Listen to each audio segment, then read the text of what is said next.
آج کی اس ویڈیو میں ہم حضور اکرم صلی اللہ علیہ وآلہ وسلم کا ایک عظیم معجزہ آپ سے بیان کریں گے، تو ویڈیو کو آخر تک ضرور دیکھیں۔ حضرت جابر فرماتے ہیں کہ جنگ خندق کے موقع پر ہم خندق کھود رہے تھے، اچانک ایک سخت قسم کی چٹان آ گئی۔ ہم نے آ کر رسول اکرم صلی اللہ علیہ وآلہ وسلم کو بتایا، اتنی سخت چٹان ہے جو ہم سے ٹوٹ ہی نہیں رہی۔ رسول صلی اللہ علیہ وآلہ وسلم نے فرمایا، تم جاؤ، میں خود آ کر اس چٹان کو توڑتا ہوں۔ حضرت جابر فرماتے ہیں کہ ہم وہاں پر 3 دن سے بھوکے تھے اور کوئی چیز چکھنے تک نہ ملی تھی۔ حضرت محمد صلی اللہ علیہ وآلہ وسلم نے کدالی لی اور ایک کاری ضرب لگائی، سخت چٹان تو بھرنے والی مٹی کے تیلے کی طرح ڈھیر ہو گئی۔ نبی کریم صلی اللہ علیہ وآلہ وسلم بھوک سے نڈھال تھے۔ جب یہ کیفیت حضرت جابر نے دیکھی تو فرمایا، اے اللہ کے رسول، مجھے کھانے پینے کے بندوبست کے لیے اجازت دیجیے، میں گھر جاتا ہوں۔ حضرت جابر رضی اللہ تعالیٰ عنہ گھر گئے اور اپنی بیوی سے کہا، آج تو میں نے دیکھا ہے کہ نبی کریم صلی اللہ علیہ وآلہ وسلم بھوک سے نڈھال ہیں، صرف آپ کا صبر ہے جو برداشت کیا ہوا ہے۔ تیرے پاس کوئی کھانے کی چیز ہے؟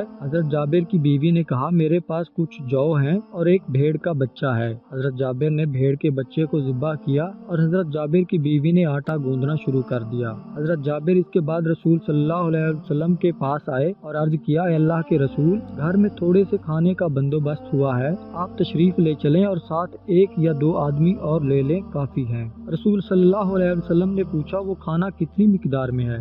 حضرت جابر نے عرض کیا، اے اللہ کے رسول، ایک چھوٹا سا جانور ہے یا تھوڑے سے جو ہیں۔ رسول اکرم صلی اللہ علیہ وآلہ وسلم نے فرمایا، اے جابر، یہ لوگ تو بہت زیادہ ہیں، جاؤ اپنی بیوی کو کہو کہ میرے آنے سے قبل نہ ہنڈیا کو چولہے سے اتارے اور نہ ہی تندور پر روٹیاں لگائے۔ اس کے بعد رسول اکرم صلی اللہ علیہ وسلم اپنے سبھی صحابہ سے فرماتے ہیں کہ کھانے کے لیے کھڑے ہو جاؤ، چنانچہ مہاجرین اور انصار سبھی جابر کے گھر کی جانب چل پڑے۔ جابر اپنی بیوی سے پریشانی کے عالم میں فرماتے ہیں کہ یہ تو نبی کریم صلی اللہ علیہ وآلہ وسلم کے ساتھ انصار اور مہاجرین بھی آ گئے ہیں۔ حضرت جابر کی بیوی حیرانگی کے عالم میں کہتی ہیں کہ آپ نے رسول اکرم صلی اللہ علیہ وسلم کو کھانے کے بارے میں بتایا تھا کہ کھانا صرف 3 آدمیوں کے لیے کافی ہے۔ حضرت جابر نے کہا، ہاں، میں نے رسول اکرم صلی اللہ علیہ وآلہ وسلم کو کھانے کے بارے میں تمام معاملات بتا دیے تھے۔ اتنے میں رسول صلی اللہ علیہ وسلم اپنی تمام صحابہ کرام سے فرماتے ہیں، سبھی آرام سے داخل ہو، ہجوم مت ڈالو۔ رسول صلی اللہ علیہ وآلہ وسلم کا معمول یہ تھا کہ آپ روٹی کا لقمہ لیتے اور اس پر گوشت رکھ دیتے،